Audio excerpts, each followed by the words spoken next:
Bonjour et bienvenue sur le podcast de l'Arc de Triomphe, une émission qui vous est proposée par le service éducatif du Monument et qui est disponible sur la chaîne YouTube du Centre des Monuments Nationaux.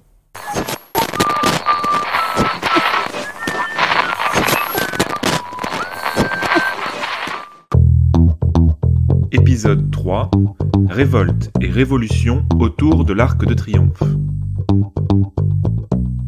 De la Révolution française à la Commune de Paris, en passant par ces manifestations qui ont fait date, l'histoire de l'Arc de Triomphe se raconte aussi à travers ces soulèvements populaires dont il a été le témoin au cours des 19 et 20e siècles. Je suis Anthony Chenu, chargé de la communication et de l'action éducative de l'Arc de Triomphe, que je vous propose de redécouvrir sous de nouvelles perspectives.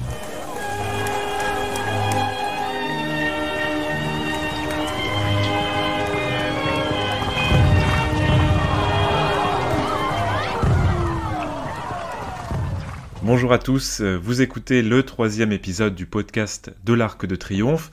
Un mot pour commencer pour vous remercier de nous écouter chaque mois sur la chaîne YouTube du Centre des Monuments Nationaux. Vous savez, ce podcast est né dans un contexte de pandémie, alors que le monument était fermé, il l'est encore, donc nous vous proposons ce nouvel épisode pour continuer de le découvrir à distance en quelque sorte. Aujourd'hui, on s'intéresse à un sujet plutôt vaste, mais qui reste une entrée très intéressante pour étudier l'Arc de Triomphe. Ce sont tous ces mouvements de révolte, de révolution, ou simplement ces soulèvements populaires qui ont fait date dans l'histoire et qui se sont déroulés autour de lui, et qui racontent d'une certaine manière l'histoire de l'Arc de Triomphe, mais aussi une partie de l'histoire de France. On va voir comment l'Arc de Triomphe a été à chaque fois le témoin, parfois même l'acteur de ces révoltes. Et puis, on va aussi essayer de comprendre pourquoi descendre les Champs-Élysées, remonter les Champs-Élysées, depuis la construction de l'Arc de Triomphe, eh bien ça a un sens. On va vous expliquer tout ça dans un instant. Cet épisode promet donc une nouvelle fois d'être assez dense. On va essayer de ne pas perdre trop de temps. Et je vais commencer par vous présenter donc nos 4 médiateurs du patrimoine qui nous accompagnent aujourd'hui. Morgane Lecoadou, Thomas Mélandre, Gabriel Rivas et Peggy Martinez. Nous avons choisi de démarrer cette émission par la Révolution française. Alors on est un peu avant la construction de l'Arc de Triomphe, mais tu vas nous raconter, Gabriel, quelques épisodes importants qui se sont déroulés sur la place de l'Étoile autour de cette période, pendant cette période. Bien avant la place de l'Étoile, telle que nous la connaissons aujourd'hui, avant l'élévation de l'Arc, la butte de l'Étoile était déjà un lieu important. Excentrée de la ville, la butte et les Champs-Élysées n'ont pas encore le prestige actuel. Bien qu'aménagés en promenade, ils sont équipés de guinguettes médiocres et le lieu reste mal famé, repère de prostituées et de brigands. Axe d'entrée de la ville, il y avait été installé en 1788 la barrière des Champs-Élysées, une sorte de péage à l'entrée de la ville où étaient taxées certaines marchandises et ceci permettait aussi de contrôler l'accès à la ville afin d'éviter la contrebande. Il n'est pas étonnant qu'une telle mesure fût impopulaire. Il nous est d'ailleurs parvenu un alexandrin, anonyme de l'époque. Le mur murant Paris rend Paris murmurant. On sent d'ores et déjà poindre le ressentiment de la population qui conduira à la Révolution en 1789. L'apparition de ce péage d'entrée entraînera l'installation de guinguettes supplémentaires juste à l'extérieur de la barrière afin de créer un lieu sans taxe, ceci est déplaçant d'autant les mauvaises fréquentations. Et donc, que va-t-il se passer sur cette place pendant la Révolution ? Tout d'abord, c'est par les Champs-Élysées et la place de l'Étoile que passe le cortège des Mégères qui, le 5 octobre 1789, sous la conduite d'une dénommée Théroigne de Mirecourt et de Reine Audu, se dirige vers Versailles pour amener la famille royale à Paris. Et c'est aussi par les Champs et la place de l'Étoile que se fait le retour de la famille royale le soir du 25 juin 1791, après leur tentative de fuite à Varennes. On touche là un épisode qui peut paraître anecdotique et pourtant qui est assez important du point de vue de ce qui va se produire, de ce qui va être sans doute compris aussi par la famille royale. Peux-tu nous redonner un peu le contexte de ce retour de la fuite à Varennes ? En arrivant proche de Paris, au niveau de Vincennes, craignant des débordements et des attentats, Lafayette va décider de contourner la ville de Paris pour éviter de la traverser. Ils vont donc contourner toute la ville et entrer par la place de l'Étoile et descendre les Champs-Élysées jusqu'au palais des Tuileries. Pour éviter les débordements, des troupes vont être installées en rang épais pour permettre la protection du cortège. Les troupes sont ici, les gardes suisses sont là aussi, mais cependant, il ne faut pas voir dans cet attroupement une quelconque célébration, un quelconque hommage, ni une quelconque déférence. La famille royale est ici ramenée captive et fugitive. C'est ça, et on raconte aussi que les gardes suisses n'abaisseront pas les armes au passage du roi, ce qui là vraiment est un affront qui est fait à la famille royale. Dans ce contexte de révolution, est-ce qu'il y a d'autres épisodes qui se passent ici, place de l'Étoile ? Eh bien, dans la foulée, le célèbre péage, qu'on appelait l'octroi, va se voir abrogé par un vote qui sera appliqué le 1er mai de cette année. On va donc ouvrir ce péage, les taxes ne seront plus perçues, et cela va être, bien entendu, très bien accueilli par la population. De ce fait, la place de l'Étoile va perdre son aspect fiscal, et une grande fête va alors être organisée pour célébrer ceci. Il va y avoir une parade de la guerre nationale, de la musique, des coups de canon vont être tirés, alors que c'est plutôt habituellement réservé pour célébrer les victoires.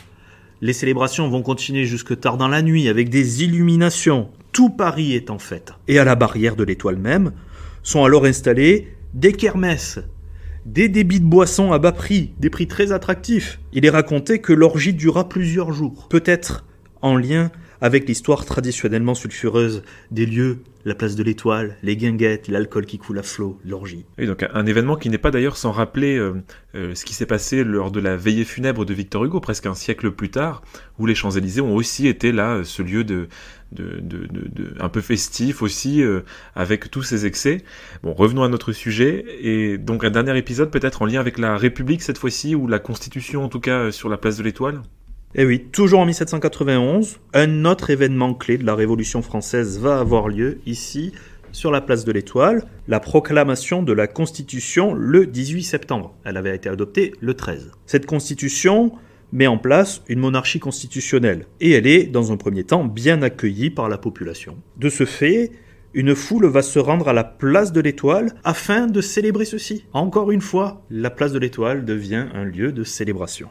101 coups de canon furent alors tirés. On estime à 300 000 le nombre de personnes dans les rues. C'est important pour l'époque. Une célébration générale a alors lieu, et la famille royale, ainsi que Lafayette, descendent alors les Champs-Élysées de mémoire aux alentours de 21h la nuit, le soir. Et là, c'est un contraste étonnant par rapport à leur situation quelques mois seulement auparavant, en juin de la même année. Cette fois, ils descendent les Champs-Élysées en passant par la place de l'Étoile, accompagnés de cris de joie « Vive le roi !» « Vive la reine !» « Vive le dauphin !» Cet enchaînement d'événements, au moment de la Révolution française, va contribuer à l'appropriation des lieux de la place de l'Étoile et des Champs-Élysées par la population parisienne. À l'origine, c'est un lieu réputé malfamé, et il va muter peu à peu en un lieu de célébration et de fête pour la population et la nation. À l'origine, simple axe de communication, aujourd'hui, la place de l'Étoile est un lieu rempli d'histoire, de symboles, qui peut encore aujourd'hui être le lieu d'exercice de toutes les passions, que ce soit dans la célébration et la contestation. On reste dans le souvenir de la Révolution française, et avec toi, Peggy, tu vas nous proposer ta visite, ce que tu ferais découvrir à un visiteur qui souhaiterait en savoir plus sur le rapport entre l'Arc de Triomphe et la Révolution française. Alors oui, Anthony, même si l'Arc n'est pas un monument se rapportant exclusivement à la Révolution, puisqu'il célèbre aussi l'Empire, son souvenir y est pourtant bien présent. Aussi, si je devais faire une visite de l'Arc de Triomphe sur ce thème, voilà ce que je proposerais d'observer. Tout d'abord, je rappellerai l'architecture même du monument, un arc de triomphe, né il est vrai de la volonté de l'empereur Napoléon Ier, enorgueilli par sa récente victoire Austerlitz, d'ériger un monument symbolisant ses victoires et de faire de la capitale de son empire la plus belle ville du monde, rien que ça. Mais ce choix architectural est aussi l'expression d'une époque, le XVIIIe siècle, qui voue un véritable culte à l'Antiquité. À l'époque de la Révolution, le goût antiquisant est partout présent et irrigue les milieux artistiques et intellectuels de l'époque, mais aussi les modèles du pouvoir. Si Napoléon se référera directement à la Rome impériale, la Révolution s'est tournée avant lui vers un autre modèle de gouvernement antique, la République, dont elle cherche à s'approprier les codes. L'époque révolutionnaire est donc héritière, en quelque sorte, de ce regard porté sur l'Antiquité, dont l'Arc de Triomphe est aussi l'illustration. De plus, la dédicace du monument, fixée un peu plus tard sous la monarchie de Juillet, après maintes tergiversations en fonction des aléas politiques de ce début du XIXe siècle, célèbre les armées de la Révolution et de l'Empire. Louis-Philippe, qui, je vous le rappelle, a lui-même participé à certaines batailles de la Révolution en tant que duc de Chartres, s'associe ainsi à la gloire des armées françaises et aux souvenirs révolutionnaires. Aussi, dans un second temps, je vous emmènerai observer certains décors de l'Arc qui illustrent quelques batailles de cette période. Et pour commencer, un des décors les plus emblématiques de la Révolution, le célèbre relief du sculpteur François Rude, visible sur le pilier nord-est face à l'avenue des Champs-Élysées, le départ des volontaires, également connu sous le nom de la Marseillaise. Ce haut relief représente en effet un des événements essentiels de l'histoire de la Révolution, la conscription de 1792, c'est-à-dire la levée en masse de 200 000 hommes ordonnés par l'Assemblée législative pour réorganiser l'armée française et ainsi la défense de la nation face aux armées étrangères coalisées. Or, cette conscription massive permit la victoire de la France contre la Prusse à Valmy le 20 septembre 1792, première victoire des armées révolutionnaires. Le sculpteur a choisi d'illustrer cet épisode hautement symbolique par un groupe de personnages se préparant à partir au combat, exhortés par une figure allégorique de femme ailée, le génie de la liberté, qui d'un cri vindicatif et d'un geste de ralliement, elle brandit son épée, invite le peuple au combat. Pour donner une dimension universelle à la scène et symboliser la lutte d'un peuple pour défendre sa patrie, François Rude a choisi de traiter son sujet de manière allégorique en équipant ses personnages d'armes et de costumes antiquisants. Il a d'ailleurs eu largement recours à une symbolique inspirée par l'antique, puisqu'on peut voir dans le décor deux motifs dont on fera des symboles de la Révolution puis de la République française, le coq et le bonnet phrygien. Après l'observation de ce groupe sculpté, j'emmènerai mes visiteurs observer d'autres éléments du décor, car la bataille de Valmy n'est pas la seule des batailles révolutionnaires à être représentée. Au contraire, le monument a fait la part belle à la célébration des victoires révolutionnaires et à travers elles, de ceux qui y ont participé. Rappelons-nous les attentions et la dédicace de Louis-Philippe qui reste le commanditaire du décor effectivement mis en place. Il faut dire que si la Révolution amena de nombreux bouleversements et une forte instabilité sur le territoire, l'époque est aussi largement marquée par d'incessantes campagnes militaires contre les puissances extérieures qui amenèrent leur lot de batailles, dont quelques victoires, allègrement célébrées ici. Alors Peggy, tu vas nous parler maintenant de ces batailles révolutionnaires. Peux-tu juste avant nous redonner le contexte dans lequel ces batailles se sont déroulées ? Les guerres de la période révolutionnaire furent principalement marquées par deux périodes de coalitions successives contre la France et eurent lieu sur tous les fronts. En effet, les grandes puissances étrangères voisines observaient les bouleversements agitant alors la France avec une certaine inquiétude et se demandaient si elles devaient intervenir pour aider Louis XVI, éviter que la Révolution ne s'exporte, ou, au contraire, pour profiter du chaos. Les guerres révolutionnaires furent ainsi marquées par différentes campagnes militaires, notamment contre la première coalition, formée dès 1792 par l'Empire des Habsbourg, le Saint-Empire, l'Autriche, mais aussi la Prusse, les Provinces-Unies, l'Italie du Nord, alors territoire autrichien, l'Empire britannique également, qui entra en guerre contre la France en 1793, et ce de manière continue jusqu'en 1802, et d'autres puissances comme l'Espagne, la Sardaigne, la Sicile, le Portugal.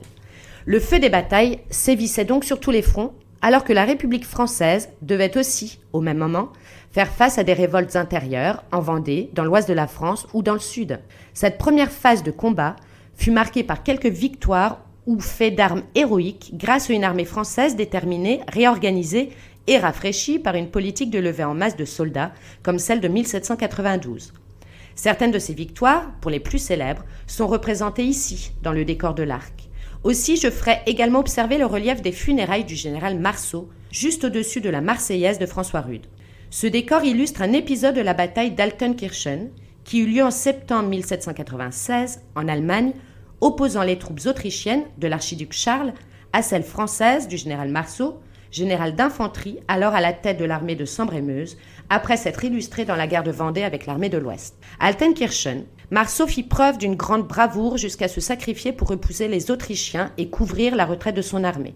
Il y fut mortellement blessé et reçut même les honneurs du camp ennemi, comme on le voit sur le décor où sa dépouille est honorée par l'archiduc en personne. Autre exemple, la bataille de Jemmapes, que nous irons voir sur le côté de l'Arc face à l'avenue Kléber. Elle eut lieu le 6 novembre 1792 à Jemmapes, en Belgique, et opposa là encore l'Autriche à la France sous les ordres du général Dumouriez. Sur l'Arc, le général est représenté au centre de la scène, brandissant son chapeau comme signe de ralliement, pour exhorter ses troupes. Derrière lui, ses généraux, dont le duc de Chartres, notre futur roi des Français Louis-Philippe. Or, celui-ci, alors connu comme le général Égalité, s'est distingué lors de cette bataille, souvenir dont il s'est enorgueilli jusqu'à la fin de sa vie, même si le spectacle de cette tuerie créa en lui une profonde aversion pour la guerre, ce qui ne l'empêcha pas, comme ici sur l'Arc, de faire représenter à plusieurs reprises ce glorieux fait d'armes auquel il pouvait être associé. La victoire de Jemmapes est d'autant plus symbolique qu'elle est la première victoire de la République française consciente d'elle-même. À Valmy, les soldats n'apprirent l'abolition de la royauté qu'après leur victoire. Vous l'avez compris, les exemples célébrant les victoires des armées de la France révolutionnaire ne manquent pas sur le monument, tant le souvenir en est important à l'époque de Louis-Philippe. On pourrait ainsi continuer notre déambulation autour du monument pour y observer d'autres décors. Par exemple, sur la partie supérieure du pilier sud-ouest, face à l'avenue de la Grande Armée, on peut voir une représentation du fameux épisode du passage du pont d'Arcole, scène iconique de la campagne d'Italie qui commença dès 1793 et fut le théâtre de l'ascension d'un général corse dont l'importance sera grande dans l'histoire de France et celle du monument, le général Bonaparte bien sûr. La bataille d'Arcole se déroula en novembre 1796 et opposa 19 000 soldats français sous les ordres de Bonaparte à 24 000 hommes des armées autrichiennes. L'épisode du passage du pont eut lieu quand les troupes françaises, menées entre autres par le général Augereau, cherchèrent à prendre le village d'Arcole mais se trouvèrent repoussés par le feu ennemi devant le dit pont. Lannes, présent lui aussi, tenta également, sans succès, de traverser. Augereau voulut alors, dans un geste héroïque, exhorter ses troupes à le suivre sur la digue. Il prit un drapeau et s'élança le premier, sous un feu violent, mais ses hommes hésitaient à le suivre. C'est alors que Bonaparte se saisit du drapeau et s'élança à son tour sur le pont pour l'y planter. Mais dans l'action, il se retrouva entraîné dans les marais où il s'enfonça à mi-corps, posture quelque peu délicate, n'est-ce pas ? Ses généraux se jetèrent alors, à leur risque et péril, dans le marais pour couvrir son corps jusqu'à l'arrivée des renforts. C'est donc bien à l'aide de ces hommes que Bonaparte finit par prendre l'armée ennemie en tenaille et l'anéantir. Or, le relief de l'Arc présente Bonaparte, épée et drapeau tricolore en main, comme le héros de l'action, même si Augereau fut le véritable héros de cette bataille auquel Bonaparte a su se substituer grâce à une habile propagande. Enfin, pour clore ce panorama des scènes de bataille révolutionnaires présentes sur l'Arc, je montrerai deux reliefs évoquant cette fois la campagne d'Égypte, la dernière grande campagne militaire des armées révolutionnaires, même si elle commença sous le Directoire et fut bien sûr associée à la figure de Bonaparte. On sait à quel point cette campagne compta dans l'histoire de l'Empire de Napoléon sur le plan militaire, mais aussi culturel et scientifique. C'est à la suite de la déclaration de guerre de l'Empire ottoman, motivée alors par la Grande-Bretagne, et avec pour objectif le blocage de la route des Indes à l'Empire britannique, en s'emparant de l'Égypte et de l'Orient, que les troupes françaises du général Bonaparte s'aventurèrent en Égypte. C'est d'ailleurs au lendemain de leur débarquement qu'eut lieu la prise d'Alexandrie, que l'on voit représentée dans la partie supérieure du pilier nord-ouest de l'Arc, côté avenue de la Grande Armée. Le décor représente l'arrivée du général Kléber, suivi de ses soldats au sommet des remparts d'Alexandrie, le 3 juillet 1798. Kléber, ancienne gloire militaire de la Révolution, rappelé sous le Directoire par Bonaparte, secondait ici ce dernier en lançant l'assaut d'Alexandrie, sans attendre l'artillerie et la cavalerie alors retardées par une mauvaise houle. Ce fut un assaut rapide et victorieux, même si Kléber y fut blessé à la tête, comme on peut le voir sur le relief de l'Arc. Kléber deviendra d'ailleurs commandant suprême de l'armée d'Égypte suite à cette bataille, ce qu'il restera jusqu'à son assassinat dans ses jardins du Caire en 1800. Alors qu'en France, le consulat était déjà mis en place et vit le général Bonaparte devenir peu à peu Napoléon, l'empereur des Français. Mais avant que la page de la Révolution ne soit tournée en France, d'autres batailles avaient eu lieu à l'Est, sur le sol égyptien, notamment la bataille d'Aboukir, en juillet 1799. Scène évoquée sur l'Arc par le relief du pilier sud-est, du côté cette fois de l'avenue des Champs-Élysées. Ce pourquoi nous reviendrons sur nos pas pour contempler cette scène dont l'exotisme est rendu par la présence d'un palmier. Aboukir, alors tenu par les Français, était menacé par un débarquement ottoman. C'est alors que les troupes de l'armée d'Orient, avec Bonaparte et le général Murat à leur tête, lancèrent l'offensive. Offensive qui fut couronnée de succès grâce à l'action héroïque du général Murat, qui parvint en combat singulier à capturer Mustapha Pacha, le généralissime de l'armée ottomane, que l'on voit ici présent devant Bonaparte. Il captura aussi de nombreux prisonniers de guerre. Ainsi, l'Arc de Triomphe est aussi un formidable livre d'images quand il s'agit d'évoquer les batailles révolutionnaires et la célébration de leurs souvenirs qui compta tant dans la glorification des armées françaises comme voulu le souligner Louis-Philippe au moment de la réalisation du décor du monument. C'est d'ailleurs aussi cette intention commémorative qui amena à graver un peu partout sur les parois intérieures de l'arc les noms de tous ces grands chefs militaires, ceux dont nous avons parlé et bien d'autres, et des batailles et victoires associées aux grandes campagnes militaires des armées françaises, qu'elles soient révolutionnaires ou impériales, comme nous le rappellent aussi les 4 grands reliefs allégoriques des victoires des différents secteurs où ces armées se sont illustrées. Donc tu nous as parlé des hauts reliefs, des groupes sculptés, mais y a-t-il également d'autres décors qui vont traiter de la Révolution sur l'Arc de Triomphe ? Pour conclure ma visite de l'Arc sur le thème de la Révolution, je montrerai encore à mes visiteurs la grande frise sculptée de l'entablement, représentant le départ des armées. Étant donné sa position en hauteur, elle est difficilement visible à l'œil nu à l'extérieur. Mais dans la salle aménagée sous la terrasse, au niveau de l'attique, salle qui abrite le musée de l'Arc, on peut en voir des détails et l'observer plus facilement sur la maquette du monument. Cette frise représente en son centre les grands personnages de la Révolution et de l'Empire.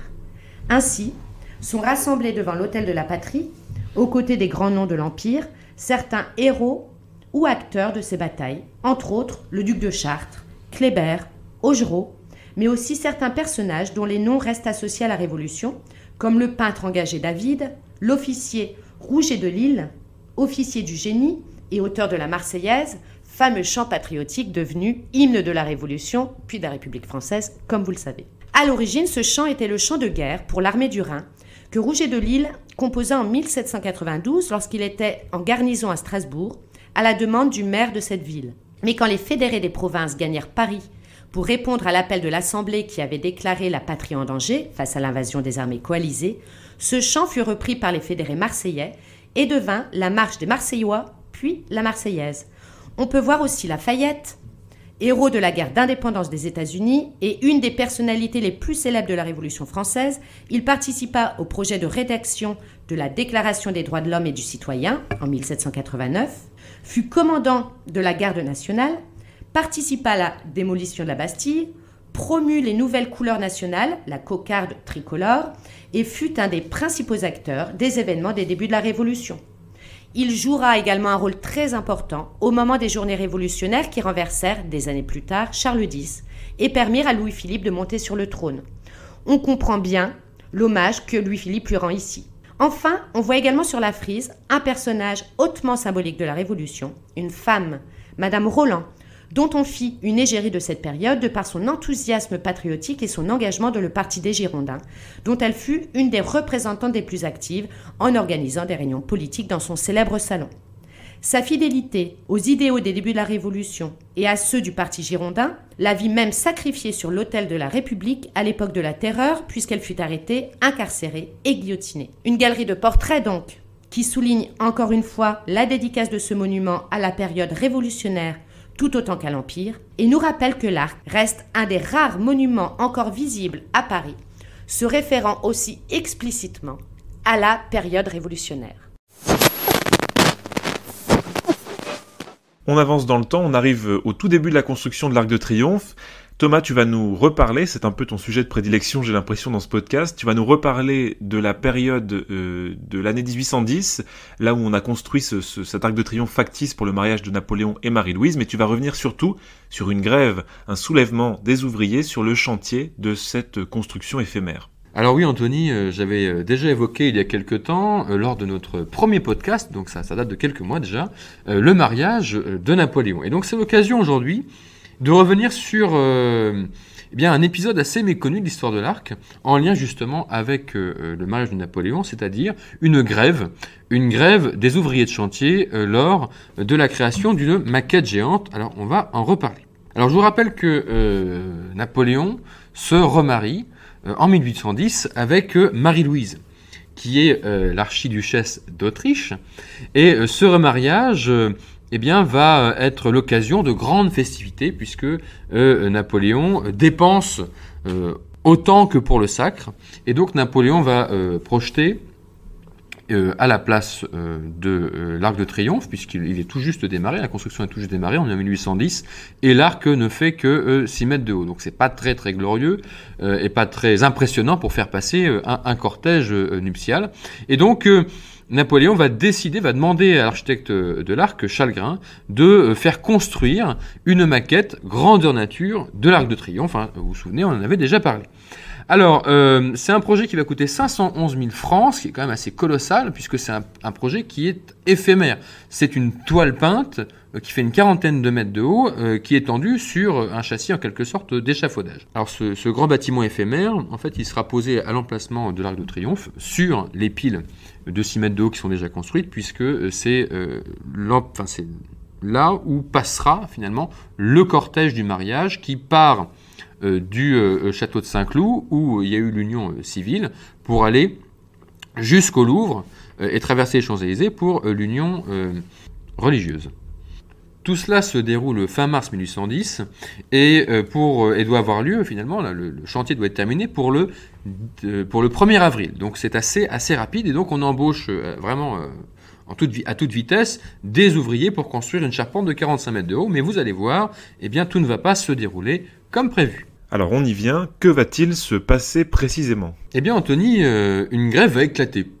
Une fois n'est pas coutume, les ouvriers vont se mettre en grève. Alors déjà, j'ai envie de faire un petit point sur pourquoi on dit faire grève ou se mettre en grève. Alors, c'est une expression qui en fait vient de Paris, originaire de la ville de Paris. Alors, pourquoi donc ? Puisque, peut-être que vous vous souvenez, mais l'ancien nom de la place de l'Hôtel de Ville, c'est la place de Grève. Cette place se nommait la place de Grève. Alors pourquoi une grève ? C'est quoi une grève ? Une grève, c'est en fait un petit... c'est une pente douce vers un fleuve qui est soit en sable, soit sablonneuse, soit en pierre, qui descendait donc vers la Seine ici au niveau de la place de l'Hôtel de Ville, de la place de Grève, et c'était un espèce de port où on déposait les marchandises transportées par les bateaux. Alors les ouvriers se mettaient entre guillemets en grève en restant sur la place en attente d'un employeur.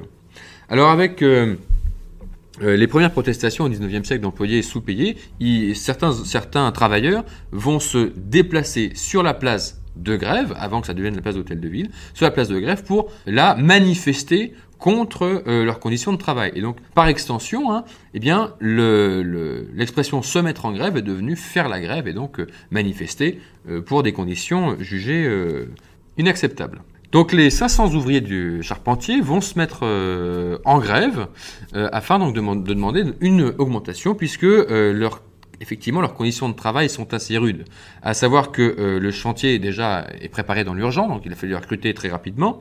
En plus de ça, on est à la fin de l'hiver, on est fin mars, et il y a des giboulées, il y a du vent, il y a beaucoup d'accidents en plus dans le chantier. Donc les ouvriers qui sont d'abord payés 4 francs vont demander successivement des augmentations. Ils vont passer à 9 francs, puis à 18, puis à 24. Alors au bout d'un moment, le préfet fait quand même arrêter 6 meneurs et le chantier peut fébrilement se terminer in extremis avant le passage du cortège impérial, puisque Napoléon passera dans la journée du 1er avril, juste la berline de l'empereur passera en dessous que quelques secondes. Donc c'est un projet assez fou, même si ça se faisait régulièrement de faire des constructions éphémères comme cela, mais c'est un projet qui est à la mesure en fait des festivités hors du commun pour le second mariage de l'empereur. Et le soir du 1er avril, l'arc est illuminé de plein de feux de Bengale et on le voit évidemment, les Parisiens s'extasient sur la beauté de ce monument éphémère que l'empereur peut apprécier des Tuileries avec une vue donc sur les Champs-Élysées. Donc tu l'as dit, le chantier va voir le jour malgré la grève qui va toucher les ouvriers.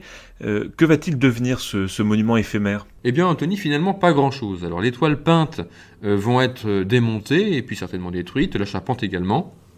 Mais même si le projet est éphémère, il aura eu pour bienfait de permettre à Chalgrin, l'architecte, de modifier certaines parties de la structure et d'épurer son œuvre. C'est-à-dire qu'il va supprimer certains projets de piédestaux sur les bas-côtés et des bas-reliefs monumentaux sur les surfaces latérales, à la demande d'ailleurs express de l'empereur qui donc demande à les supprimer. Donc ça va épurer la structure.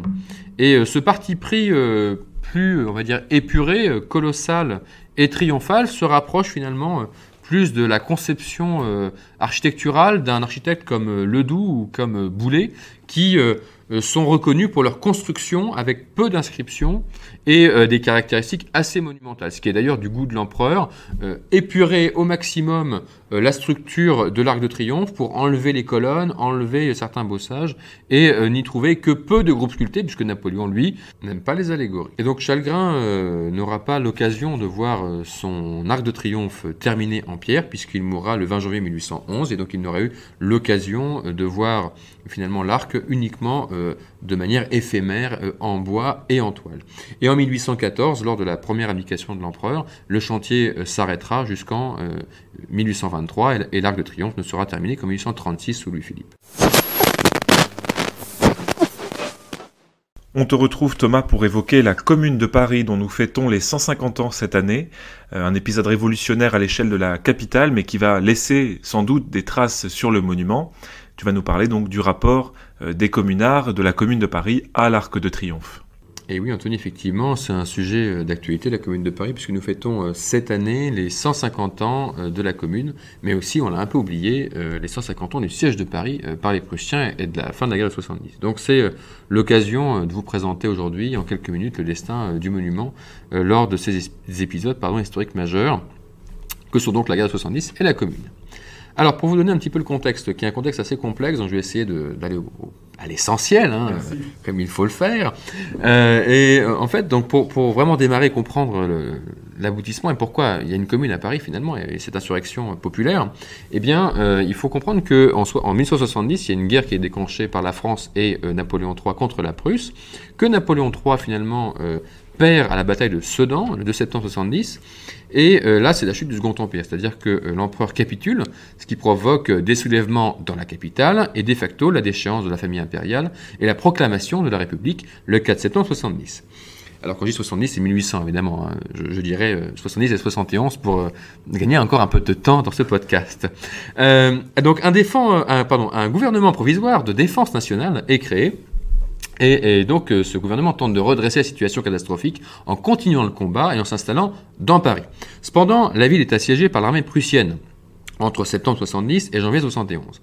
Les conditions de vie, vous vous en doutez, sont très difficiles lors de l'hiver 70, qui est très très rigoureux. Il fait quasiment plus de moins 12 degrés à Paris. Et de nombreux Parisiens, surtout les plus pauvres, meurent de faim et de froid. Il y a en plus un rationnement de nourriture et les bombardements prussiens qui n'arrangent rien. Alors comme la consommation de viande, pour la petite anecdote, parce que ça c'est comme quelque chose qui est assez connu pour cette période, comme la consommation de viande est quotidienne en fait à l'époque, les assiégés, donc les Parisiens en viennent à manger les chevaux, les chiens, les chats, les rats, on trouve même tous les animaux volants possibles et imaginables, des pigeons, pour plaire à Morgane, parce qu'elle même parlait des pigeons, je ne connaissais pas, mais les pigeons voyageurs qui sont tués et rôtis. En tout cas, ça c'est pour les plus pauvres. Pour les plus aisés, on fait abattre les animaux exotiques du jardin des plantes et du zoo de Vincennes. Et dans les restaurants chics, voilà, les rats vont côtoyer les antilopes et les éléphants, puisqu'on va tuer les deux pauvres éléphants, Castor et Pollux, bien connus du zoo de Paris. Alors dans le même temps, le gouvernement continue le combat, mais se voit obligé de se replier vers Bordeaux début janvier, à partir du moment où là les Prussiens bombardent vraiment la capitale, puisqu'il y a eu de nombreuses défaites successives des troupes républicaines, et donc dû effectivement à l'avancée rapide de l'armée prussienne.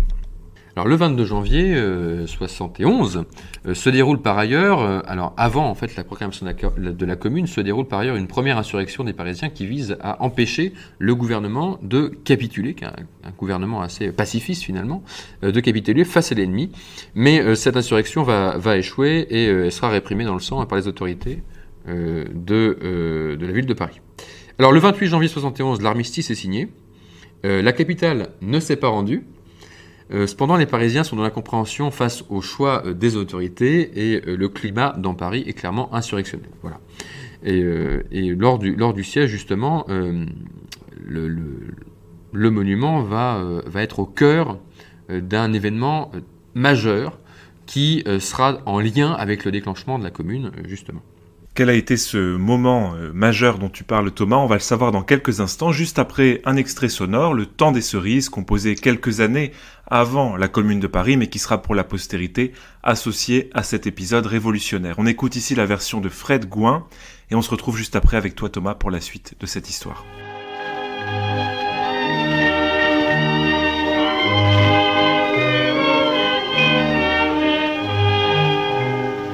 Quand nous chanterons le temps des cerises et Guy Rossignol et Merle le moqueur seront tous en fête. Les belles auront la folie en tête et les amoureux du soleil au cœur. Quand nous chanterons le temps des cerises, sifflera bien mieux le merle moqueur. Mais il est bien court le temps des cerises où l'on s'en va de cueillir en rêvant des pendants d'oreilles, cerises d'amour aux robes pareilles, tombant sous la feuille en gouttes de sang. Mais il est bien court le temps des cerises, pendant de corail, au cueil en rêvant. Vous écoutez toujours le podcast de l'Arc de Triomphe, cet épisode consacré aux révoltes et aux révolutions qui se sont déroulées autour du monument. Juste avant cet extrait sonore, on parlait avec Thomas de la Commune de Paris. Thomas, est-ce que l'Arc de Triomphe va subir des dommages lors du siège des Prussiens ? Alors Anthony, lors du premier siège de Paris, l'Arc n'est pas endommagé par les bombardements prussiens. Cependant, avant l'occupation de la capitale par les troupes prussiennes, la garde nationale, qui est composée donc d'artisans et d'ouvriers parisiens, va ériger une espèce de barricade sous l'Arc de Triomphe. Et les hauts-reliefs de Rude, notamment la Marseillaise et puis tous les autres, sont protégés par des planches de bois. Alors, les Parisiens également, aidant la garde nationale, vont, dans un élan un peu patriotique, condamner le passage central de l'Arc par une espèce de barricade, en fait, afin de détourner les troupes prussiennes. Alors, tout ça s'intègre dans une espèce de mythologie des épisodes héroïques liés à la défense de Paris, puisque l'Arc devient un espèce de trophée, un espèce d'objet à conquérir pour les Prussiens, mais surtout, en fait, un lieu sacré, et même quasiment consacré aux victoires militaires françaises. Et il faut donc préserver ce monument des souillures de la défaite et surtout des souillures des pas des soldats prussiens qui pourraient défiler en dessous. Alors, puisque c'est dans la mémoire de tout le monde à l'époque, mais le 18 janvier, il faut pas oublier que l'Empire allemand est proclamé dans la grille des glaces du château de Versailles. Donc là aussi, les Prussiens s'approprient des lieux symboliques de la France. Donc Thiers va être obligé de concéder aux troupes prussiennes entre le 1er et le 3 mars 1971 une occupation symbolique des Champs-Élysées et d'une partie des 16e et 17e arrondissements, vraiment à l'ouest de Paris, dans les quartiers les plus riches. Mais il y a quand même un défilé de l'armée d'occupation prussienne sur les Champs-Élysées. Mais grâce aux efforts des Parisiens, les troupes prussiennes ne passent pas sous l'Arc de Triomphe et contournent l'Arc. Alors, au départ de ces troupes-là, finalement, les Parisiens vont, entre guillemets, purifier le sol en brûlant les restes du bivouac, le fumier des chevaux, la paille, etc., que les soldats prussiens ont laissé. Et il y a vraiment un sentiment d'humiliation très très fort, et même de trahison et de défiance face au gouvernement, et à cet armistice qui est complètement insupportable. Et c'est à ce moment-là, le 18 mars, que la Commune de Paris est proclamée. Et là, l'Arc va jouer un rôle majeur. Peux-tu nous rappeler en quelques phrases en quoi consiste la Commune ? Alors, comment dire ? Ça va être une gageure de présenter la Commune en quelques phrases. Bon, mais je vais essayer de le faire quand même, puisque c'est mon travail. La Commune, on peut dire que c'est le dernier mouvement révolutionnaire majeur de la fin du 19e siècle en France. Et c'est un mouvement qui a des causes multiples. Alors, on va essayer de les développer un petit peu. C'est un moment vraiment qui est très important pour l'histoire du socialisme et des mouvements ouvriers en France. Bon, pour résumer rapidement, la Commune, c'est la sécession de la ville de Paris, donc qui vient d'un fort ressentiment, qui est issu d'un fort ressentiment contre le gouvernement, issu également de l'année terrible, hein, comme le disait Victor Hugo, c'est-à-dire cette année de siège et de guerre contre la Prusse. Et c'est un mouvement insurrectionnel, la Commune, qui va s'inscrire dans le sillage, en quelque sorte, des mouvements révolutionnaires comme en 89, comme en 1789, ou comme en 1830, lors des Trois Glorieuses. Donc c'est vraiment un mouvement populaire, c'est ça qu'il faut bien comprendre aussi, qui voit le jour donc en réaction à la défaite face à la Prusse. Alors les Parisiens finalement refusent de reconnaître le gouvernement d'Adolphe Thiers, qui est issu des élections du 8 février 1871, et refusent aussi de reconnaître le départ du gouvernement, qui est le gouvernement entre guillemets versaillais, et de l'Assemblée justement vers la ville de Versailles le 10 mars 1871, puisque l'Assemblée, vu les mouvements insurrectionnels dans la capitale, a peur et va se déplacer vers Versailles. Et donc, c'est une attitude qui est jugée très suspecte par la population. Et le 18 mars, Adolphe Thiers fait un geste qui va mettre le feu aux poudres. Il décide de désarmer la garde nationale de Paris, donc ce qui n'est pas vraiment une solution très politiquement correcte à l'époque, puisque comme elle est fortement composée d'ouvriers, les ouvriers vont prendre les armes, et c'est le fameux épisode justement de la prise des canons à Montmartre, ce qui va déclencher la Commune. Alors la Commune finalement elle va durer très peu de temps, soit 71 jours, c'est très rapide, peu de semaines, hein, voilà, mais elle se terminera avec la fameuse semaine sanglante le 28 mai 71. Donc là, c'est un épisode qui est très court dans l'histoire de Paris, dans l'histoire de France, mais qui a un impact très fort dans les mémoires, et encore aujourd'hui qui crée énormément de débats chez les historiens de nos jours. Alors si on revient à notre arc de triomphe, est-ce qu'il tient un rôle particulier au cours de ces semaines, donc précisément de la Commune ?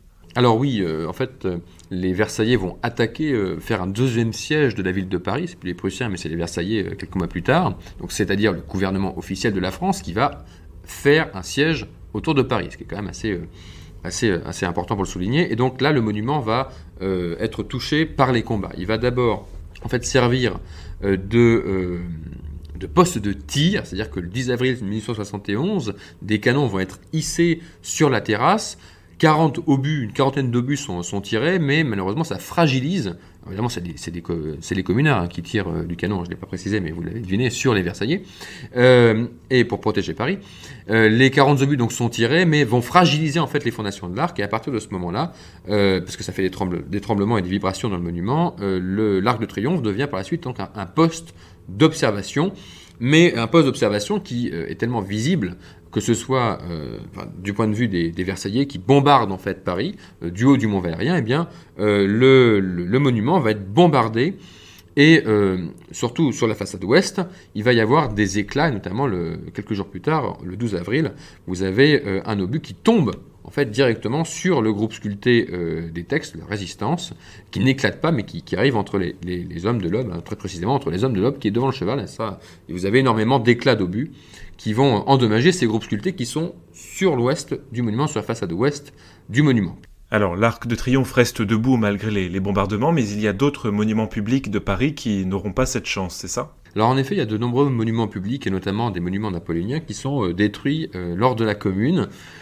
C'est-à-dire qu'en effet, en fait, l'arc est moins associé à la mémoire du Second Empire, et même à la mémoire et à la mémoire de la défaite, qu'à la résistance face à l'ennemi, et surtout en fait avec le groupe sculpté de route qui représente la Marseillaise et donc l'avancée des soldats vers le combat, le monument est réapproprié par les communards qui veulent absolument le laver des souillures laissées par les Prussiens. Et donc c'est plus un lieu stratégique qui est moins lié en fait que d'autres à une forme de culte impérial. Et en revanche, d'autres monuments ont eu moins de chance et sont détruits, en tout cas sont détruits par le feu lors de la semaine sanglante, c'est-à-dire les 23-24 mai. Il y a de nombreux incendies qui sont déclenchés par des commandos communards et sur des monuments qui sont le symbole de l'État. Alors de nombreux monuments vont être brûlés, consumés par les flammes et pas forcément reconstruits par la suite, c'est-à-dire notamment le palais des Tuileries qui sera totalement brûlé, qui est évidemment un symbole du pouvoir impérial, mais aussi du pouvoir républicain finalement, au centre de la ville de la capitale. Et puis vous avez également le 16 mai la colonne Vendôme, qui est parmi tant d'autres un des symboles du culte voué à Napoléon et à l'Empire, qui est abattu. Pour la petite histoire, il est connu que le peintre Courbet, Gustave Courbet, a participé, alors avec plus ou moins de force évidemment, ça c'est toujours le débat, à la destruction de cette colonne, mais c'est ce même Courbet qui proposera, pour protéger les groupes sculptés de l'arc, de mettre du fumier dessus. Bon, toujours des bonnes idées, hein. Merci Courbet. Merci Courbet, voilà, merci Courbet, exactement. Merci Gustave Courbet pour ces idées toujours pertinentes. Et dans les autres destructions, tout de même, on va pas toutes les lister, mais vous avez un autre bâtiment voulu par Napoléon, qui est le Palais d'Orsay, qui était le lieu où siégeait le Conseil d'État à la Cour des comptes, qui est débuté sous Napoléon, mais qui sera totalement détruit, et c'est en fait l'emplacement actuel du musée d'Orsay. Voilà. Donc vous avez énormément de destructions, et l'arc, quant à lui, survit finalement à cette période. Donc l'Arc de Triomphe traverse cette période de manière plus ou moins indolore, mais qu'en est-il de la restauration des groupes sculptés touchés notamment par les tirs des Versaillais ? Alors comme on l'a vu, les destructions après le second siège de Paris se situent principalement sur la façade ouest du monument bombardé par les Versaillais. Donc la République se charge alors de restaurer le monument et d'effacer en fait rapidement les traces de l'insurrection, à l'inverse d'autres monuments de la capitale qui resteront à l'état de ruine, notamment je pense aux Tuileries, pendant plusieurs années, soit restaurées, soit complètement détruites, puisque les palais des Tuileries n'existent plus, par exemple. Alors, c'est une restauration qui est aussi... c'est une restauration finalement assez symbolique par la République, puisqu'elle confie au sculpteur Étex, qui est très âgé, qui avait donc conçu les groupes sculptés en 1836, de restaurer donc les sculptures qui ont été endommagées, et à l'architecte Alfred Nicolas Normand de restaurer un peu le reste de l'édifice. Voilà. Donc Étex utilisera, un propre d'histoire aussi, du ciment naturel, plus économique que la pierre, et de la pierre aussi pour réparer les parties endommagées. Alors si vous cherchez sur le monument aujourd'hui les impacts d'obus de la Commune de Paris, vous ne les trouverez pas, puisque tout a été très bien fait, et c'est quasiment invisible aujourd'hui, même pour le ciment d'ailleurs. Vous avez sans doute commencé à comprendre dans les premiers exemples qu'on a évoqués ici et dans ceux qui suivront évidemment que l'Arc de Triomphe est bien souvent le point de départ ou le point d'arrivée de toutes ces manifestations, qu'elles soient des révoltes ou même des révolutions. Toutes ces manifestations convergent à un moment, ou en tout cas se retrouvent à un moment autour de l'Arc de Triomphe.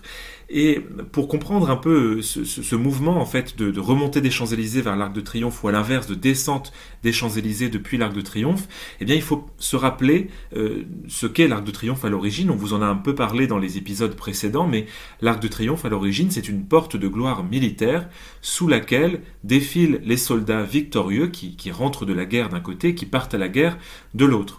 Et tout ce mouvement s'explique par deux éléments très simples qu'on voit encore sur le monument aujourd'hui, par ce qu'on appelle les écoinçons. Je ne sais pas si vous savez forcément ce que c'est. Les écoinçons, ce sont des pierres taillées qui se trouvent au-dessus de la voûte principale, des pierres sculptées, et qui présentent deux allégories différentes, en tout cas deux schémas différents, deux interprétations différentes d'un côté et de l'autre. Quand on est face aux Champs-Élysées, les écoinçons qui surmontent la voûte principale représentent des allégories, des renommées de la victoire qui sonnent leurs trompettes pour accompagner symboliquement les soldats à la guerre. Donc on comprend que c'est en remontant les Champs-Élysées, en traversant l'Arc de Triomphe, que l'on part à la guerre. A l'inverse, côté Grande Armée, les deux renommées qui se trouvent au-dessus de la voûte représentent donc les renommées de la victoire qui, cette fois-ci, tendent symboliquement des couronnes de laurier aux soldats qui reviennent de la guerre. À partir de ces explications qui concernent donc les écoinçons et le sens de passage sous l'Arc de Triomphe, on peut s'arrêter sur quelques événements qui ont consisté en une remontée des Champs-Élysées ou à l'inverse une descente des Champs-Élysées et tenter d'y donner un peu de sens, une explication en tout cas à partir de ce sens de passage originel. On va notamment recenser dans l'histoire de quelques événements, quelques défilés militaires qui vont consister à redescendre les Champs-Élysées. On peut citer notamment le 1er mars 1871, quand les Prussiens organisent leur défilé sur les Champs-Élysées en partant de l'Arc de Triomphe, de la place de l'Étoile et en redescendant l'avenue. Alors même s'ils ne pourront pas ce jour-là passer sous l'Arc de Triomphe puisque le monument était barricadé par les Parisiens, mais les Prussiens investissent le sens du monument et s'octroient le droit de défiler sur les Champs-Élysées comme les soldats triomphants, comme les victorieux de cette guerre franco-prussienne. Quelques années plus tard, et c'est totalement connecté à ce premier épisode, le 14 juillet 1919, Georges Clemenceau, qui est à la manette de ce défilé de la victoire, va organiser un grand défilé donc dit de la victoire, ces troupes françaises et alliées qui vont rentrer dans Paris, traverser l'Arc de Triomphe pour descendre les Champs-Élysées et mettre en scène un peu la victoire française et des Alliés sur l'Allemagne. Un troisième exemple également, un peu plus récent dans l'histoire, dans la dernière partie de la Seconde Guerre mondiale, notamment au moment de la libération de Paris, en 1944, en août 1944, le général de Gaulle va organiser aussi un défilé, va convoquer ces symboles-là en organisant le défilé après le passage de la 2e division blindée du général Leclerc, un défilé de la libération qui partira de l'Arc de Triomphe après un ravivage de la tombe du soldat inconnu, de la flamme sur la tombe du soldat inconnu. Le général de Gaulle va redescendre les Champs-Élysées face à une foule en liesse. Donc c'est bien là l'idée que l'on revient d'un combat remporté, que l'on revient d'une bataille décisive. Et donc là, la libération de Paris s'inscrit totalement dans cet héritage des grands triomphes militaires. On va trouver plus tard d'autres types d'événements qui seront organisés aussi sous la forme d'une redescente des Champs-Élysées. Ce sont les hommages nationaux qui partiront de l'Arc de Triomphe. On peut citer l'hommage national à Napoléon, le 15 décembre 1840, pour le retour des cendres de Napoléon sous la monarchie de Juillet. Eh bien, le corps de l'empereur, les cendres de l'empereur vont revenir sur un catafalque en France, et c'est par l'Arc de Triomphe qu'elles vont entrer et recevoir les hommages de la population rassemblée sur les Champs-Élysées, qui vont crier « Vive l'empereur » au passage du cortège, et Napoléon rejoindra les Invalides à la suite de cet hommage national. Un peu plus tard, sous la Troisième République, le 31 mai 1885, lorsque Victor Hugo meurt, eh bien son corps sera exposé toute une nuit, sera veillé devant près de 2 millions de personnes rassemblées sur les Champs-Élysées. Le corps de Victor Hugo sera veillé sous l'Arc de Triomphe avant de redescendre dans le corbillard du pauvre, les Champs-Élysées, vers le Panthéon. Donc là encore, c'est l'hommage, la gloire du héros Victor Hugo, qui n'est pas un militaire en l'occurrence, mais qui va recevoir l'hommage national, l'hommage de la nation, en partant de l'Arc de Triomphe. D'autres hommages seront organisés un peu plus tard sous la Troisième République, notamment un hommage au président Sadi Carnot, assassiné en 1895, dont le corps partira de l'Arc de Triomphe avant de rejoindre le Panthéon. Il y aura également d'autres hommages à Aristide Briand, au maréchal Foch, un peu plus tard, mais sur quasiment le même modèle. Et puis, troisième catégorie d'événements qui s'organisent autour d'une redescente des Champs-Élysées, ce sont les retours triomphaux. Alors, des retours sous diverses formes. Par exemple, Napoléon III, un an après le coup d'État, le 2 décembre 1852, va entrer dans Paris en tant qu'empereur avec ses troupes, et c'est par l'Arc de Triomphe qu'il va revenir de cette quête du pouvoir, de ce coup d'État qui l'a intronisé empereur des Français. Donc, c'est une forme de retour triomphal, d'hommage que Napoléon III organise à sa personne, à son règne, autour de l'Arc de Triomphe et des Champs-Élysées. Et puis plus récemment dans l'histoire, et de manière, en tout cas plus liée à des temps de paix et de joie partagée, les retours des Bleus en 1998 et en 2018, au lendemain de leur victoire aux Coupes du Monde, eh bien elles s'organisent aussi par une descente des Champs-Élysées. Alors on ne traverse plus l'Arc de Triomphe puisque depuis 1920 la tombe du soldat inconnu empêche le passage sous le monument, mais là encore on part de la place de l'Étoile, de l'Arc de Triomphe, et on redescend les Champs-Élysées avec le monument en fond. Donc c'est encore une forme de triomphe que la nation veut célébrer, de retour triomphal que la nation célèbre à travers cette disposition Arc de Triomphe, Champs-Élysées, et donc cette redescente, là en l'occurrence des joueurs de l'équipe de France. A l'inverse, si l'on veut évoquer les remontées des Champs-Élysées vers l'Arc de Triomphe, eh bien on trouve dans l'histoire assez peu d'événements, et peut-être fort heureusement, assez peu d'événements qui se sont organisés autour d'un départ à la guerre consistant à une remontée des Champs-Élysées et donc symboliquement à un passage sous l'Arc de Triomphe. Mais on a malgré tout dans l'histoire quelques événements dont on peut interpréter leur sens, leur organisation à l'aune de ce que présente l'Arc de Triomphe. Le 2 août 1830, on raconte que dans ce contexte d'abdication de Charles X et de journée révolutionnaire de 1830, eh bien une armée de patriotes composée de 200 à 300 000 hommes vont venir à l'Arc de Triomphe, vont remonter les Champs-Élysées vers l'Arc de Triomphe sous le commandement du général Pajol pour réclamer l'abdication de Charles X. Alors, bien que l'Arc de Triomphe à cette époque était encore en construction, n'était pas terminé, eh bien il y a quand même ce mouvement d'aller revendiquer, d'aller chercher quelque chose, en l'occurrence le départ du roi, et le changement de régime en remontant vers ce monument. Un peu plus tard, le 11 novembre 1940, des étudiants vont se rassembler sur la place de l'Étoile, sous l'Arc de Triomphe même, dans un contexte d'occupation de la capitale. Et donc, là encore, ce mouvement dont Morgane vous reparlera un peu plus tard va s'organiser vraiment dans l'idée d'aller conquérir quelque chose, d'être en quête de quelque chose, donc d'une forme de liberté, d'une forme de souveraineté face aux occupants nazis. Plus tard, au cours des événements de mai 68, une grande manifestation sera organisée le 30 mai qui consistera à rassembler notamment ce qu'on appelait le peuple de droite sur les Champs-Élysées, qui va réclamer un retour à l'ordre, la fin des révoltes étudiantes, et réclamer aussi le retour du général de Gaulle, le retour en force du général de Gaulle, et ça va passer par une remontée des Champs-Élysées vers l'Arc de Triomphe, donc une quête du retour à l'ordre en remontant les Champs-Élysées. Et puis, plus récemment, vraiment, il y a encore de ça quelques mois, les manifestations des Gilets jaunes consistaient aussi en partie à remonter les Champs-Élysées vers la place de l'Étoile. Alors, pas uniquement parce que la place de l'Étoile constitue aussi un rond-point, et on se rappelle l'importance que les ronds-points occupaient dans les revendications des Gilets jaunes, mais ces manifestations-là consistaient aussi à remonter les Champs-Élysées vers l'Arc de Triomphe, à se faire entendre, à réclamer quelque chose en remontant vers le monument. Et donc là, on repense évidemment aux trompettes que l'on trouve au-dessus des écoinçons, qui sont là pour donner de la voix, accompagner les soldats jadis qui partaient au combat. Aujourd'hui, c'est ces hommes et ces femmes qui réclament quelque chose, qui réclament d'être entendus. Donc on connaît l'issue de cette manifestation, mais l'idée est vraiment de comprendre encore aujourd'hui que remonter les Champs-Élysées, ça a aussi un sens, et que ce sens, on peut le trouver sur l'Arc de Triomphe. Donc on vous invite lors de votre prochaine visite à être attentif à toutes ces couronnes, à toutes ces trompettes déclinées dans les décors du monument. Sans doute que ces deux symboles nous renseignent sur ces événements dont nous sommes encore aujourd'hui les témoins autour du monument.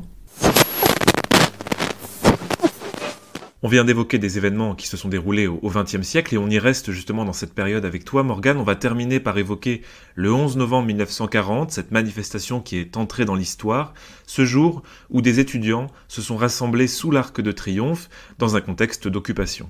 Alors, avant d'en venir à l'événement en lui-même, je pense qu'il est bon de le replacer un petit peu dans son contexte.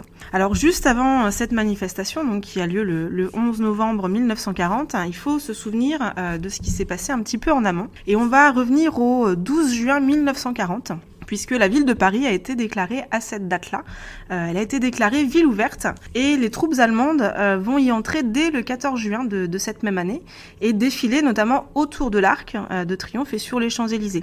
Alors contrairement à ce que la légende laisse parfois un peu entendre, les soldats allemands n'ont pas défilé sous l'Arc, puisqu'il y en a le soldat inconnu en dessous, mais ils ont bien défilé autour de l'Arc, et on a des photographies effectivement de cette manifestation. Les autorités françaises, elles, sont en pleine débat, alors que la majorité des hommes politiques se sont installés à Bordeaux. Certains d'entre eux vont refuser la défaite et vont le faire savoir, notamment depuis l'Angleterre. Et là, je pense bien sûr au général de Gaulle et à son appel du 18 juin. Dans un Paris qui a été en partie déserté par sa population, les occupants vont en quelque sorte marquer leur territoire. On va voir apparaître des panneaux d'indication routiers avec des mots en allemand, des orientations en allemand, des drapeaux tricolores qui sont remplacés par des oriflammes nazis, et les sièges politiques qui vont être occupés par les Allemands. Le 22 juin, un armistice est signé, et cet armistice va diviser la France en deux zones, ce qu'on va appeler la zone libre et la zone occupée. Alors la vie des Parisiens qui sont restés dans la ville n'est pas facile, n'est pas idéale. Elle doit se faire avec les nouvelles règles imposées par l'occupant. Le quotidien va alors être rythmé par les pénuries générales, des violences militaires à l'égard des résistants, et également des difficultés d'information pour savoir ce qui se passe en dehors de Paris, et même à Paris, on va le voir dans quelques instants. Alors, on saisit bien le contexte dans lequel vivent les Français sous l'occupation, mais quel va être en fait l'événement déclencheur de cette manifestation du 11 novembre 40 ?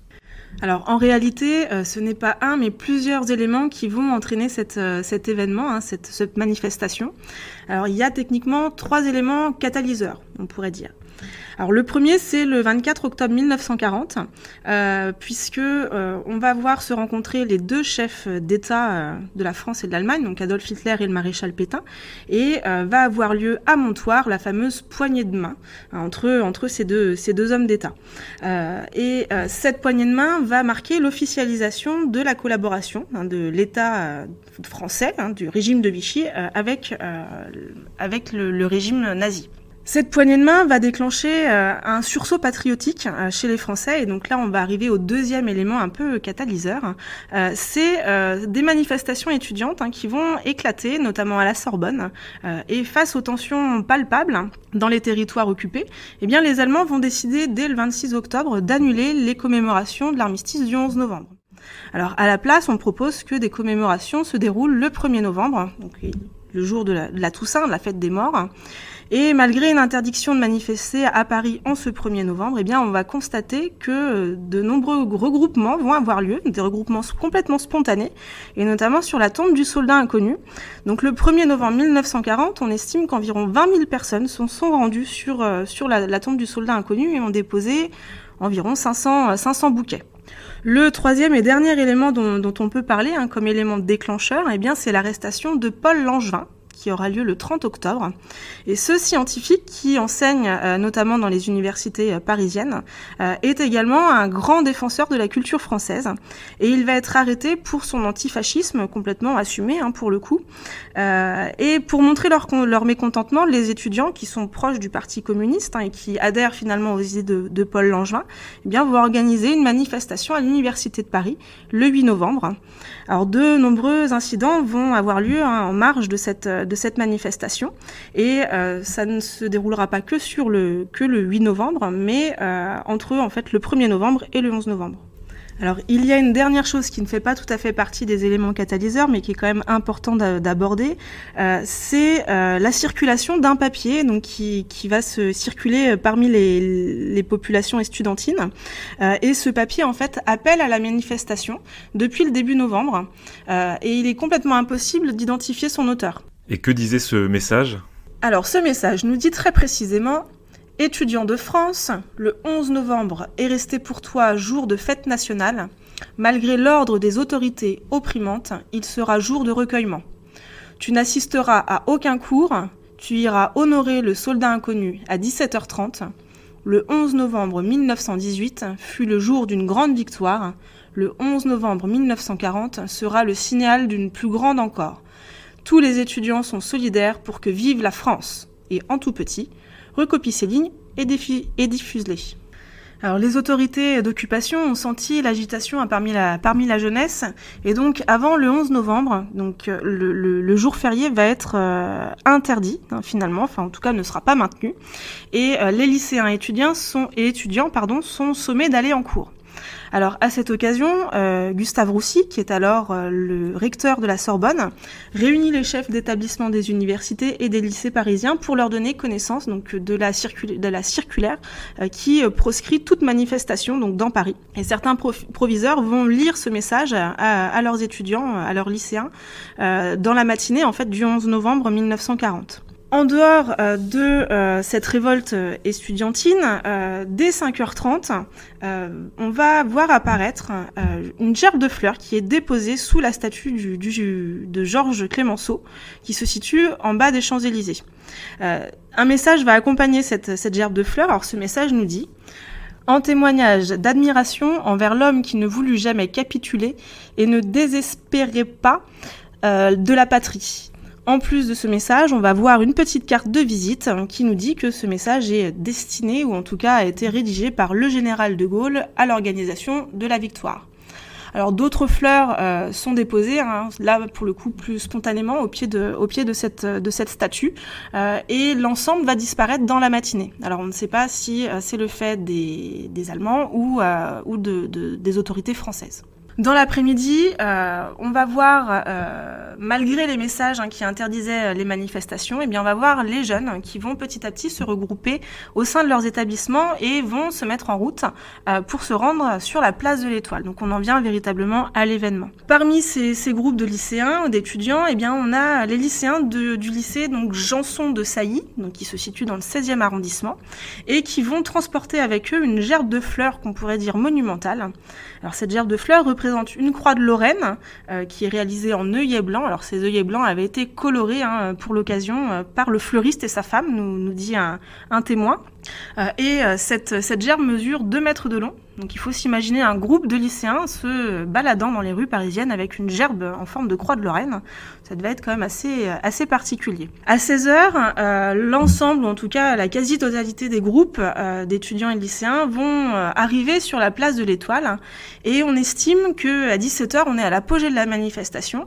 On estime qu'il y a environ 3000 personnes qui sont réunies autour de l'arc. Et c'est un moment de liesse et de fête. Alors, ils sont là, bien sûr, pour commémorer le soldat inconnu, mais on va aussi en profiter, voilà, pour faire la fête. Alors, on chante la Marseillaise, on crie « Vive la France »,« Vive de Gaulle », et certains vont pousser la plaisanterie avec un petit jeu de mots, où ils crient « Vive », ils s'arrêtent là, et puis ils brandissent 2 cannes à pêche, qu'on peut appeler aussi des Gaules, donc ce qui nous donne « Vive de Gaulle ». Alors face à ces jeunes qui font la fête, eh bien les esprits vont un petit peu s'échauffer et les incidents débutent. Alors ces incidents sont notamment dus à des jeunes français pro-nazis qui sont membres d'un groupuscule de collaboration, on pourrait dire, qui s'appelle le Jeune Front.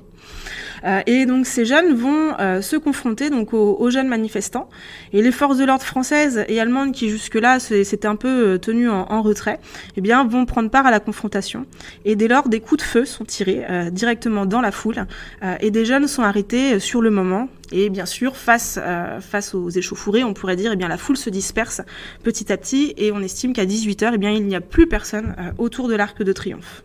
Alors quelles sont les conséquences de cette action ? Y a-t-il eu des morts ? Y a-t-il eu des arrestations parmi ces jeunes rassemblés ? Alors, première chose, ce qu'il faut savoir, c'est que la population parisienne et française par extension ne va pas du tout apprendre cette manifestation le jour même ou le lendemain en tout cas. Les informations vont être dévoilées bien plus tard. On estime que c'est 4 jours après que les Parisiens vont apprendre que des étudiants et des lycéens se sont réunis le 11 novembre. Lorsqu'elle est mise au jour, cette manifestation, eh bien, certains journalistes vont faire l'état de morts et même de déportés. Alors on parle alors, c'est notamment Radio Londres qui va relayer cette information, on parle alors de 11 tués et 500 déportés. Il a été difficile pour les historiens de démêler le vrai du faux entre les rapports officiels qui font état d'aucun mort et d'aucun déporté, et les informations des journalistes, et ça a été difficile jusqu'à assez récemment. Alors aujourd'hui, les historiens et les témoins se mettent quand même plus ou moins d'accord sur une chose, eh bien en réalité, il n'y a pas eu de mort. Première chose. Pour ce qui est de la déportation, on ne retrouve aucune trace non plus de ce fait, donc il semblerait qu'il n'y ait pas eu de déportés. Et on estime en revanche qu'il y a eu environ une quinzaine de blessés, dont 5 graves, et environ 200 arrestations le jour même. Les arrestations vont se poursuivre en fait jusqu'au 21 décembre, et donc là par contre le chiffre va augmenter un petit peu, puisqu'on pense que c'est environ 1000 personnes qui ont été arrêtées suite à cette manifestation. Et selon toi, comment peut-on expliquer cette différence de chiffres entre les bilans officiels, les actualités et ce qui est sans doute la réalité historique ? On est là face à une guerre des mémoires. Alors cette guerre est due à la relative spontanéité du mouvement. Il est encore aujourd'hui très difficile de savoir comment il est né finalement et qui en est l'origine. Alors je vous rappelle simplement que le message qui a circulé, souvenez-vous, je vous l'ai lu il y a quelques instants, est totalement apolitique. On n'a pas de signature de qui le fait passer et vise ici l'ensemble des jeunes, de la jeunesse. Mais certains vont profiter de l'ampleur de l'événement pour en quelque sorte se l'approprier et ainsi communiquer dessus autour. Et c'est notamment le cas des étudiants proches du Parti communiste, dont fait partie François Lescure, et qui annonce être en fait à l'origine le père de ce message. Mais ça, il va le faire après coup. Et il semble aujourd'hui assez clair qu'en réalité, ils ne sont pas du tout les instigateurs, bien qu'ils aient mené des manifestations un petit peu en amont. Souvenez-vous, c'est eux qui, après l'arrestation de Langevin, vont organiser une manifestation le 8 novembre. Alors, du coup, sans organisateur officiel désigné, on pourrait dire, chacun va un peu tenter de tirer la couverture à soi. Les autorités françaises, allemandes, les communistes, puis les résistants à la fin de la guerre. Quoi qu'il en soit, tous sont d'accord pour dire que cette journée est le premier acte de résistance publique face à l'occupant et également un petit peu par rapport face au régime de collaboration. Et que reste-t-il de cet événement dans la mémoire officielle aujourd'hui, et j'allais dire même dans les mémoires? Il nous reste plusieurs choses. Alors, première chose, on a une association qui va être créée en 1959, donc pour commémorer cet événement. Et donc, elle va réunir des anciens manifestants de cette journée. Alors, elle porte le nom de l'Association des résistants du 11 novembre 1940. Alors, on trouve assez difficilement des informations sur ce groupe, sur cette association. Ce que l'on sait, c'est que l'adhésion se fait par parrainage. La présidence d'honneur est décernée à Pierre Lefranc. Alors celui-ci a fait partie des élèves manifestants, il a été blessé et incarcéré 6 mois à la Santé puis à Fresnes, et il deviendra par la suite un proche collaborateur du général de Gaulle. Alors cette association est assez clairement proche du mouvement gaulliste, puisqu'elle ne compte parmi elles aucun membre parmi ses membres, aucun ancien étudiant ou lycéen communiste. Et la guerre des mémoires était alors toujours en cours. Alors vous vous souvenez certainement de cette grande gerbe de fleurs dont je vous ai parlé, qui avait été amenée par les lycéens de Janson de Sailly. Eh bien, cette association est régulièrement à l'origine d'une grande gerbe de fleurs également, déposée sous l'Arc de Triomphe sur la tombe du soldat inconnu chaque 11 novembre, et ce depuis 1969. Donc on a un retour finalement de commémoration autour de cet événement. Alors, autre chose qu'il nous reste, ce sont 4 plaques qui ont été installées à Paris, donc dans différents endroits. Alors la première à avoir été installée, elle se situe au sommet des Champs-Élysées, donc juste à la sortie du métro actuellement. Quand vous sortez et que vous faites face à l'Arc de Triomphe, elle est sur la droite, donc on la retrouve très facilement. Alors celle-ci, elle a été installée le 11 novembre 1954 en présence de René Coty qui avait participé à ces événements. Les 2 suivantes sont posées au sein du lycée Janson de Sailly et également à l'emplacement de l'ancienne prison du Cherche-Midi, donc qui se situe dans le 15e arrondissement, où des centaines de jeunes avaient été enfermés à cette occasion-là. Enfin, la dernière plaque, qui nous concerne un petit peu plus avec l'Arc de Triomphe, elle a été déposée donc sous l'Arc de Triomphe, un petit peu au-dessus du soldat inconnu, le 11 novembre 2010, par Nicolas Sarkozy, qui reconnaissait ainsi le rôle important, on pourrait même dire fondateur, qu'ont joué ces milliers d'étudiants pour ce qui est de la résistance publique, puisque je vous le rappelle, on considère que le 11 novembre 1940 a été le premier acte de résistance publique. Alors cette plaque nous dit « En hommage aux lycéens et étudiants de France qui défièrent l'armée d'occupation nazie le 11 novembre 1940 au péril de leur vie ». C'est la fin de ce 3e épisode du podcast de l'Arc de Triomphe consacré aux révoltes et aux révolutions qui se sont déroulées autour du monument. Vous pouvez retrouver cet épisode sur la chaîne YouTube du Centre des Monuments Nationaux.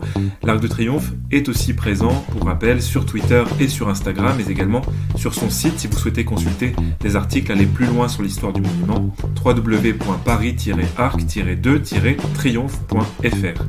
Merci beaucoup et à très vite. D'ici là, portez-vous bien.